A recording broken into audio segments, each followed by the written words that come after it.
A violent reaction in Mexico. Since then, the National Ecology Institute has confirmed the contamination of Mexican corn. Roundup Ready and Bt genes have been found in corn from 5 regions of the country. What would happen if bioengineered corn crossed with traditional land races? Dr. Alberas Buya led a study using a local flower. She inserted the same gene in several specimens and then observed their growth. We observed that 2 plants, strictly identical from a genetic point of view, in other words, they both have the same genome, the same chromosomes and the same transgene. The only difference is that the transgene is located in different places. And well, once they grew, these plants presented a phenotype. That is to say, flower shapes that were very different. Some have flowers that are identical to their natural counterparts, like here, 4 petals with 4 sepals, but others have abnormal flowers with abnormal hair or strange petals. In addition, some are completely monstrous. The only difference in all of these plants is the location of the transgene, which was inserted randomly. Why is that worrisome? In Mexico, once the transgenic corn seeds have been released into the environment, it's very likely that the transgenes will insert themselves into the genomes of the local Mexican varieties. It's an unavoidable phenomenon, because corn plants cross naturally by wind-blown pollen. Given that, we fear that the genetic resources of traditional corn will be uncontrollably affected.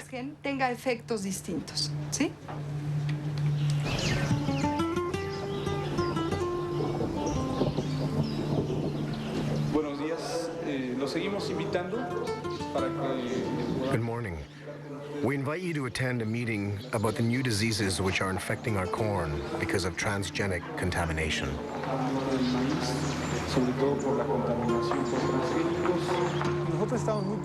Aldo heads an organization of indigenous people. For 2 years, he's been leading an information campaign in Oaxaca communities, where Elena Alberas' fears have already been confirmed in the fields. I'm going to show you some photos of some corn plants that we took in our region of Sierra Juarez. We'd like to know if you have already seen this type of plant in your community.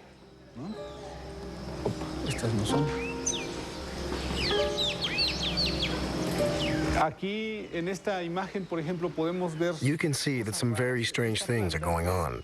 This plant, for example, has a branch here and another one there. Normally, a corn plant is not like that. There is always only 1 ear per leaf. But look here. There are 3 ears coming out of the same leaf. They are really monsters. We sent a plant sample to a biotech lab to see if maybe it contained genetically modified genes. Unfortunately, the test came out positive. Usually, we see these types of plants along the roadside or in people's yards. It's possible that people buy corn in a shop and they drop some kernels while walking. Some kernels germinate. This is how traditional corn became contaminated.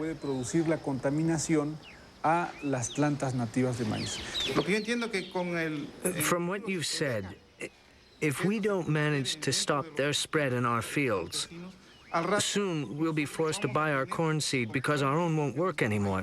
That's very troubling. What should we do? First of all, if you find a strange plant, you should immediately remove its stamen, because that's where its pollen comes from. In any case, you must be very vigilant in monitoring your plants.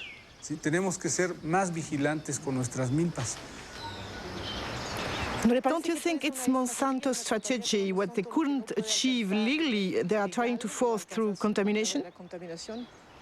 Yes, we end up wondering if the contamination wasn't intentional.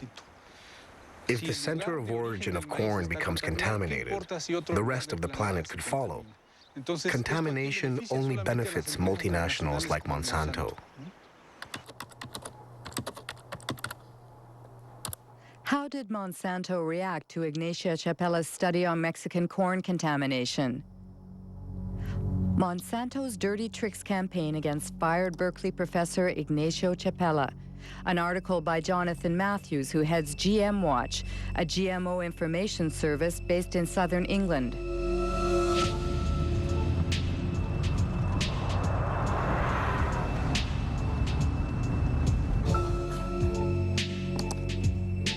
According to Jonathan Matthews, Ignacio Chapella was a victim of a campaign launched on AgBioWorld, a pro-GMO internet site.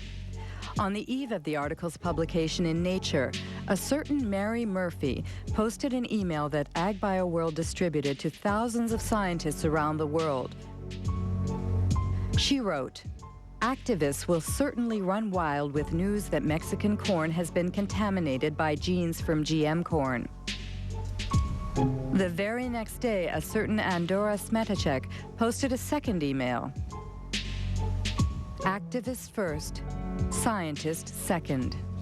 It's totally a smear campaign, and this is what happens over the first couple of days. You get Murphy and Smetacek coming in, then others come in and they say, we have to campaign on this, we have to inundate Nature, we have to go to the editor of the journal and we have to say this research isn't valid.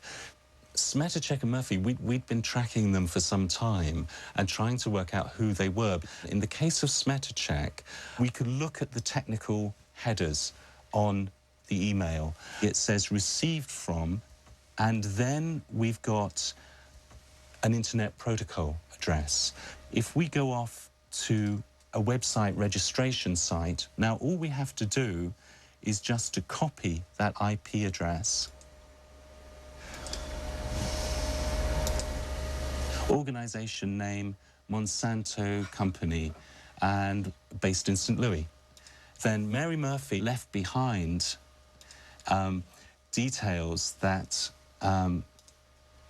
enabled us to track who she was. So if we look here at the information that appeared, posted by Mary Murphy, and then we get the IP address bw6.bivwood.com.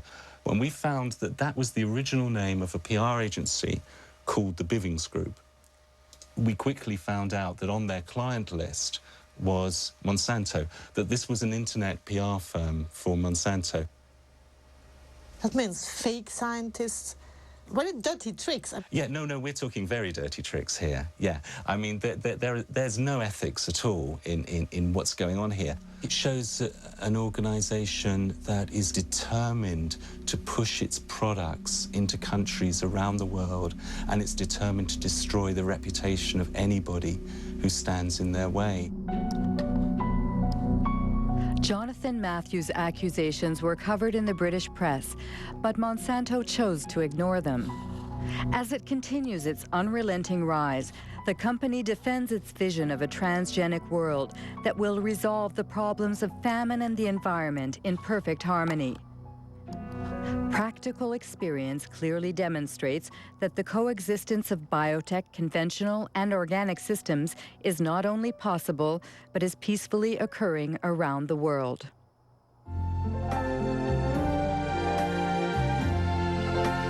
I see trees of green. Imagine mundo que preserve a natureza, o ar, os rios. Onde a gente possa produzir mais, com menos agrotóxicos, sem desmatar as florestas. Você pensa num mundo com transgênicos.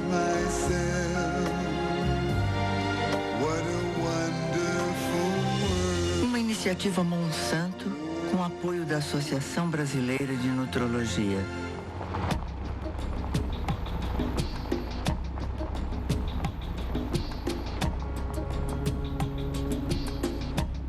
A transgenic world already exists in South America, where 100 million acres of Roundup Ready soybeans were planted in 2007.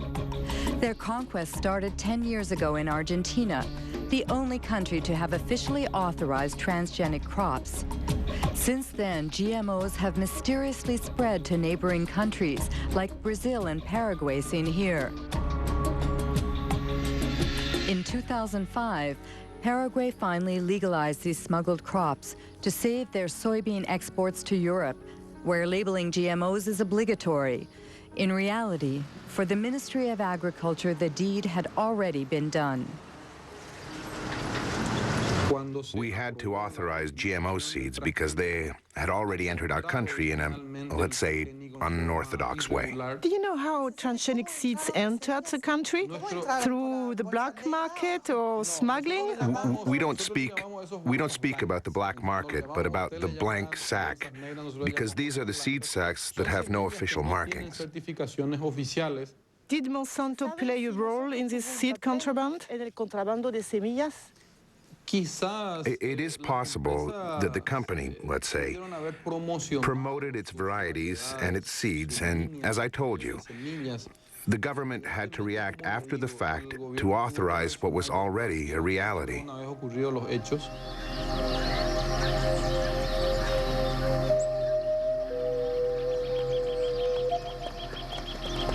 Whatever the origin, contraband has been profitable for Monsanto. As soon as the crops were legalized, the company obtained the right to collect royalties on each ton of soybeans the country produced. Just like in Brazil.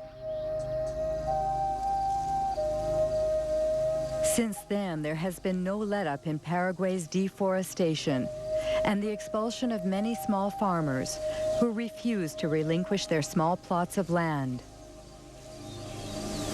Jorge Galeano leads a small farmers organization which is fighting against the progression of what he calls the green desert.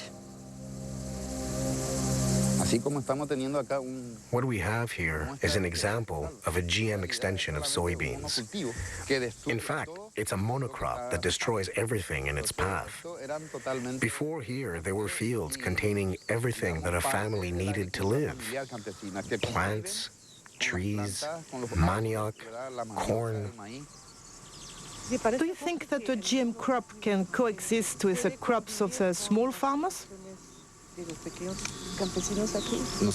No, we are sure it can't. There are two incompatible models that can't coexist. It's a silent war that eliminates communities and families of small farmers. In addition, it destroys the biodiversity of the countryside.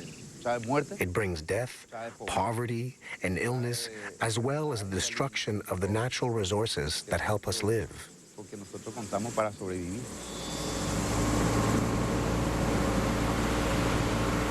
Today, Roundup is sprayed all over Paraguay by plane or mechanical spreaders driven by unprotected farm workers. The herbicide is sprayed right up to people's front doors or near the subsistence crops of small farmers. Every year, crops are destroyed and thousands of people contaminated. Like this family, which is surrounded by Monsanto's GMOs. The parents are worried about their son Pedro because every day he has to cross the soybean fields to sell his mother's homemade corn tortillas.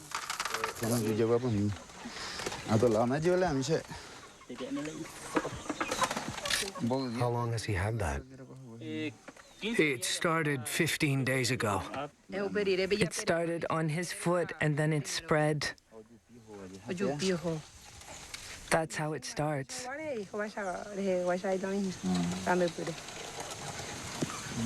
Does he have a headache?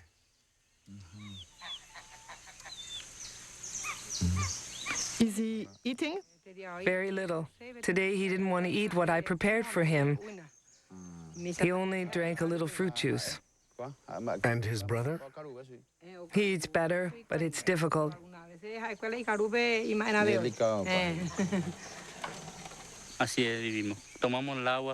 That's the way we live. Recently, we lost 60 ducks and geese. They took a few steps, and then they fell down, dead as doornails. They spray deadly herbicide over there. And when it rains, the water streams down here, and since ducks live in water, that's the result.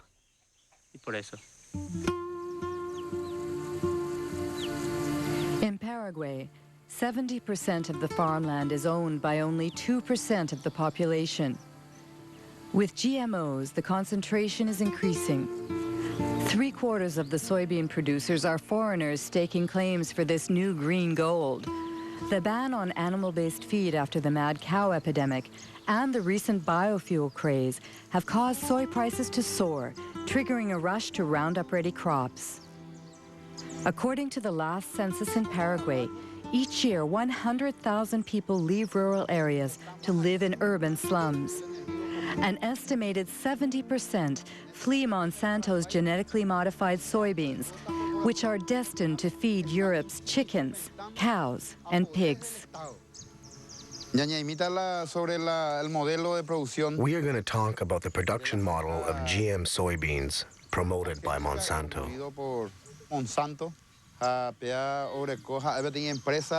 It's a true multinational company. It's everywhere in the world. Its objective is to control all of the world's food production through farmerless farming.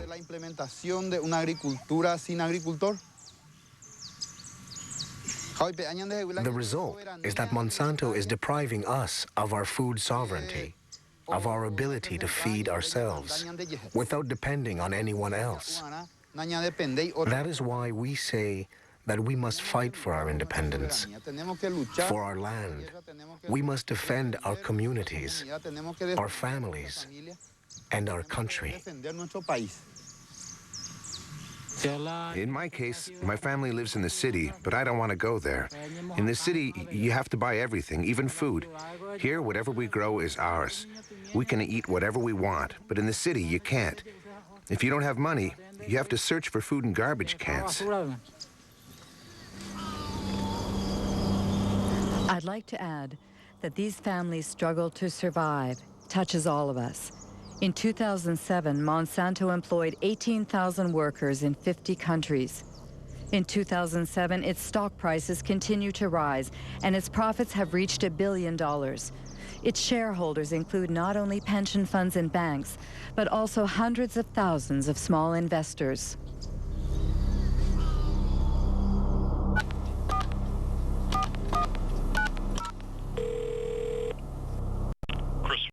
Hello, Christopher Horner. I'm Marie-Monique Robin from France. Yeah, we appreciate your persistence in asking, but we've had several conversations internally about this and have not changed our position, so there's no reason for us to participate. Our suspicion is that it would not be positive. So